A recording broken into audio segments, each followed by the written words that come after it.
Yeah. Okay. What went into Austin landing on the 60-day, and what's the Well, plan? that's going to be in the medical report, so I can't give you the extent of the injury. I wouldn't want to state it because I might get it wrong. I do know that there'll be a medical release, but yeah, Austin was moved to the 60-day. Unfortunately, the severity of the injury isn't going to allow him to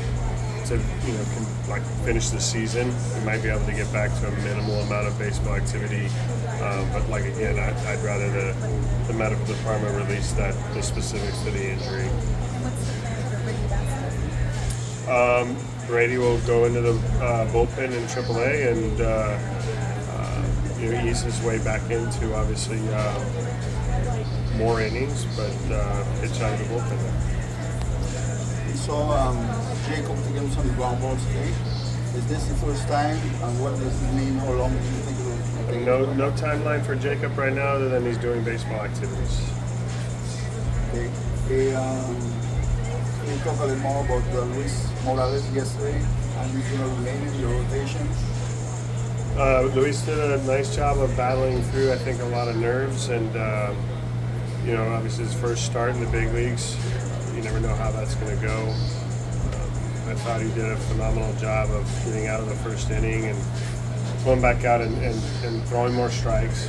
5 walks is tough to get through without giving up a run, but I thought overall the stuff looked good. There's a lot to work on. There's a lot in front of him that he can improve on. So having him here is a big bonus for us. We're hoping we can continue to just create positive outings and give him a chance to have some success and limit the failures really. Is he under the same limit of pitches, 60 pitches each time? Well, no. We talked about building him up, and so next start when he goes out, he'll have a little bit more opportunity to build his pitch count up. Under necessary circumstances, would you use Carlos Cortez in the infield again? Necessary circumstances, which you never know when those are going to come about. But I thought, yesterday he handled it really well. He was excited about it. He didn't take it as a negative, and we just wanted to be a part of a win and help the team in whatever way you could. And that says a lot about Carlos and the person, the teammate he is. What stood out to you about the way the team's played the last couple of weeks, maybe in comparison to the first half? Well, we pitched better. I heard a stat, I think, on the Baltimore broadcast when I was watching some game film last night that I think our team ERA in May was 6.68.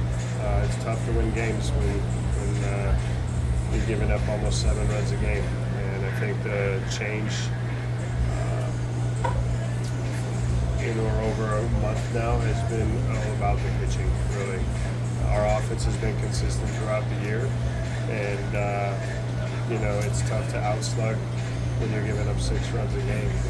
Right now, I think the stretch we're on, we've limited, even on the road trip, I believe the 2 games we lost were low-scoring games that we just got shut down offensively. I know there are a lot of different arms and moving parts and guys in different roles, but is there anything you can attribute the improvement in pitching to? Starting pitching always allows a bullpen to work in unison and to allow us the opportunity to give guys rest, to pitch them when they're feeling fully strong and give them roles that we feel will maximize their success, really, and that's key. When you got a rhythm and momentum down there in the bullpen, and you got starting pitching that's working into the 5th, 6th inning consistently, and you're not using long guys. It's really nice. So, Alvarado, what do you think about his pitching closing out that game yesterday? He's throwing a lot of fire. Well, he's thrown fire since he's been here. It's just commanding that and utilizing it in the strike zone. And I think he's been improving every outing. We pushed him yesterday a little bit extra to get through that 9th inning. But I thought he did a great job of handling a big moment, and you know, going through that inning seemed very composed and utilized you know, his fastball effectively. It was a good day overall for the whole bullpen. I think everybody down there had a nice time coming into games and you know, giving us a chance to keep the score where it was, pitch in their roles, and have success. Since you were talking about the starting pitching, Kots, any update on Severino's his return? You know, on track with the oblique. Brian just came in. We talked as I was finishing up my crossword, which is why I was a little bit late to your media.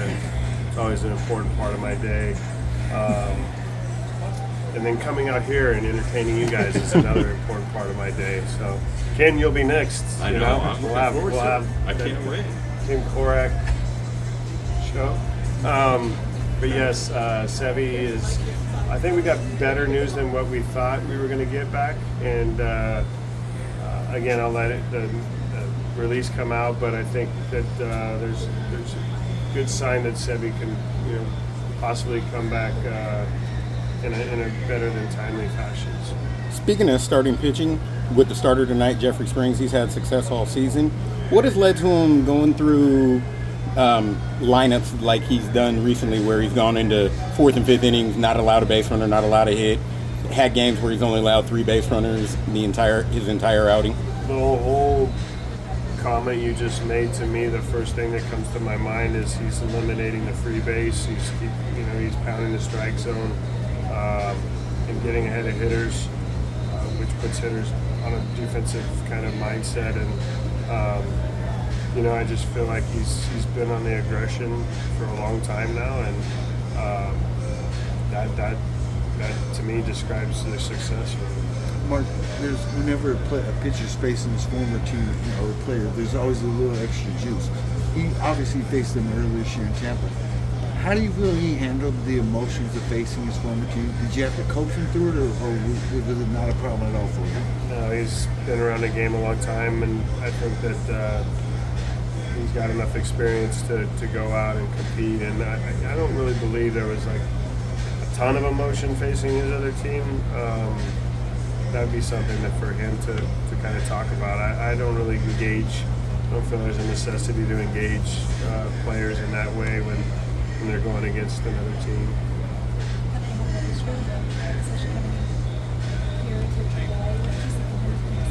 I think he's taken some good at-bats. We gave him some good matchups.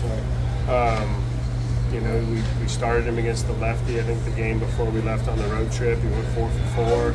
We got another left-hander on the road trip that we played against. I think he had a couple more hits. So, and then against the righties, you know, we've seen a better approach to trying to stay through the middle of the field. And you know, again, for JJ, that's going to be the key, in my opinion, to his success and long-term sustainable success. Thanks, Kots.